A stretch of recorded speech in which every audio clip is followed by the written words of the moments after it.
Hello and welcome to the channel. Let's take a look at the items that are waiting for Ramaphosa's attention as he has returned from the BRICS summit there in Brazil, where he has highlighted obviously that it was a successful summit.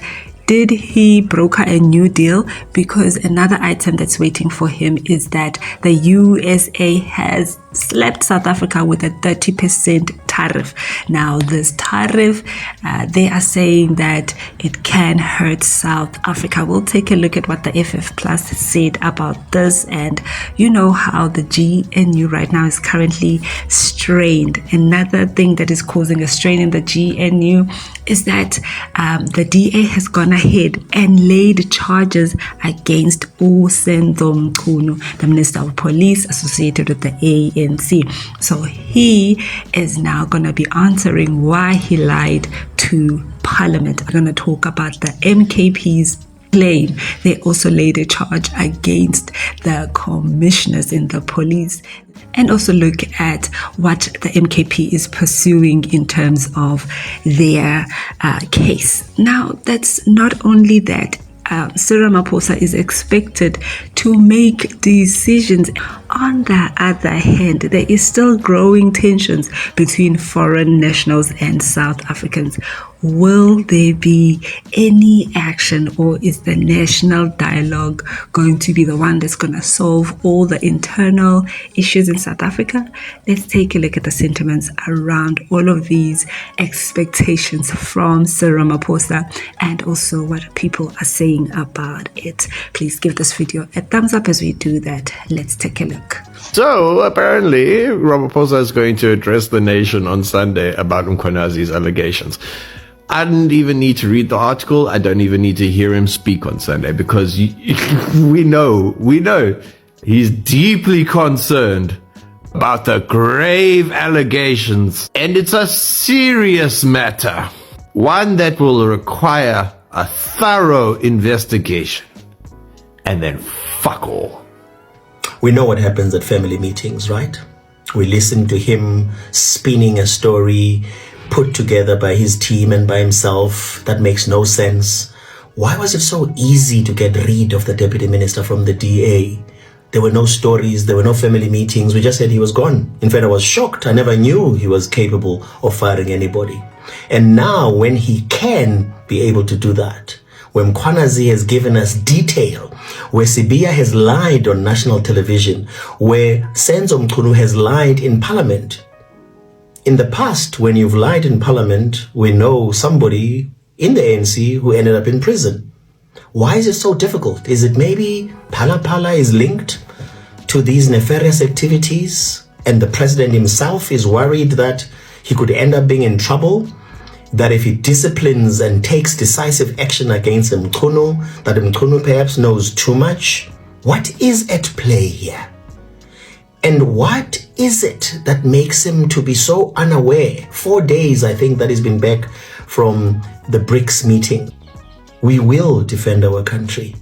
We will protect Mkhwanazi. We will protect everything that this country is about, and we need to rebuild this country.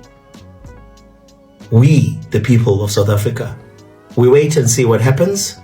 So Sunday at 7 o'clock is the family meeting, we're told.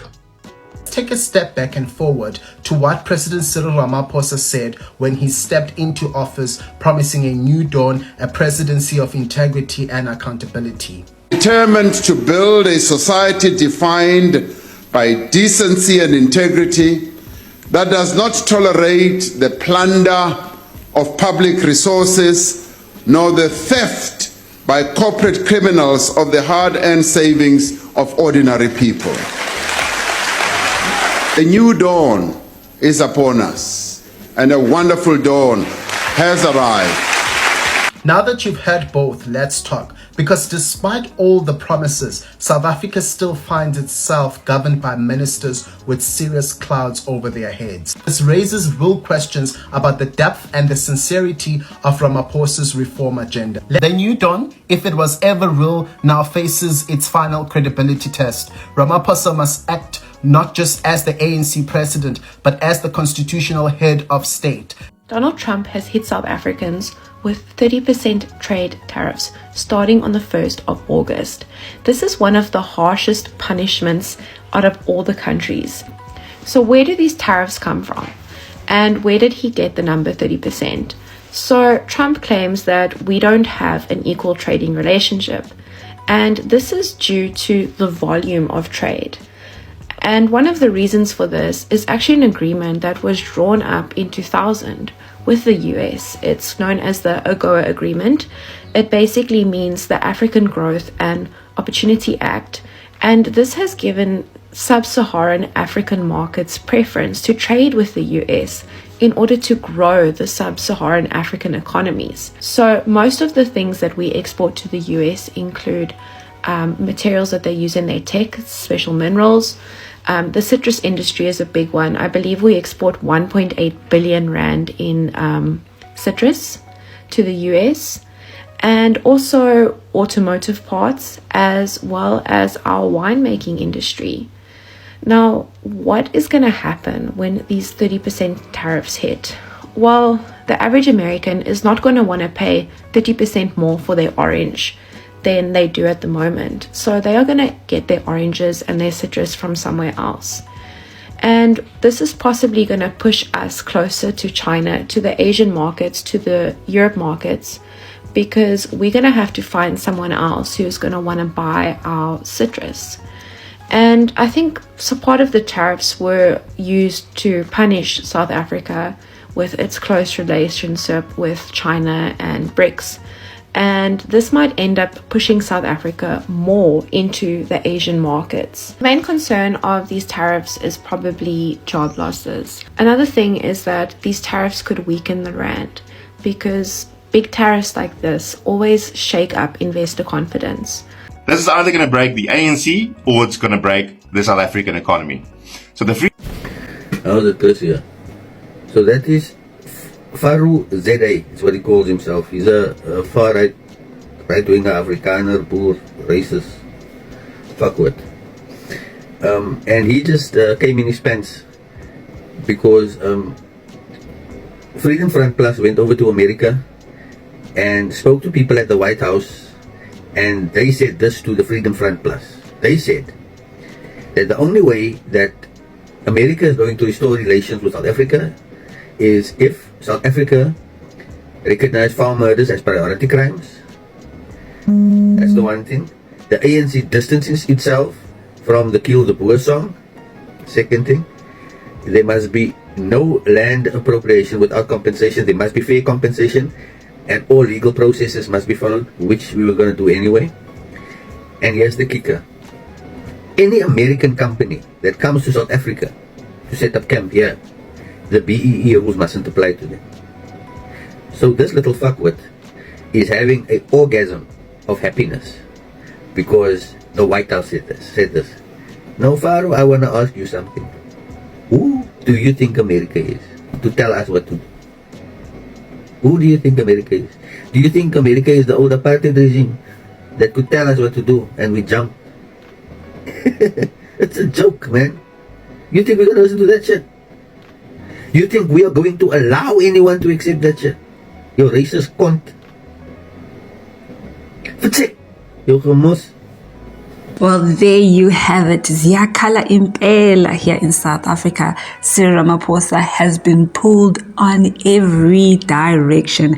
Besides his international engagements, locally here in South Africa, there is a lot that requires his attention, from the fact that General Mkhwanazi has pressured him to put out his true colors. Is he really against corruption? And looking at the speech that he made when he was taking his oath of office, also his manifesto and how he's a new dawn, what.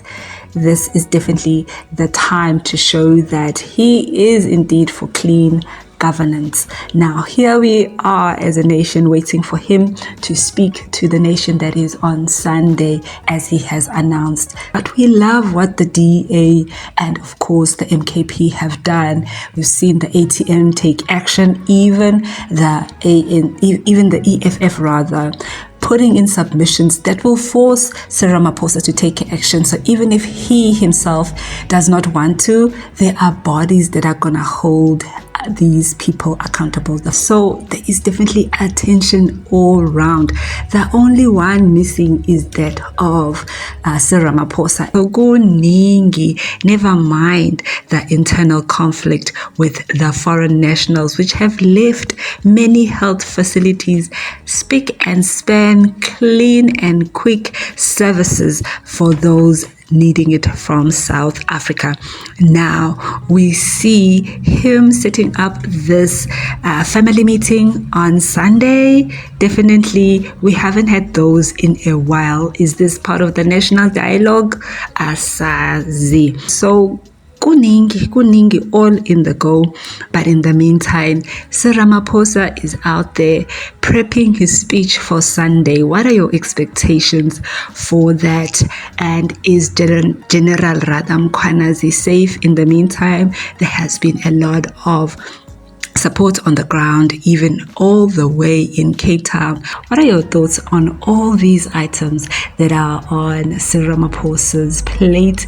Will he rise to the occasion, or will he instead run to the next international trip? Please give this video a thumbs up and let's talk about it down below. I will see you on the next one. Bye.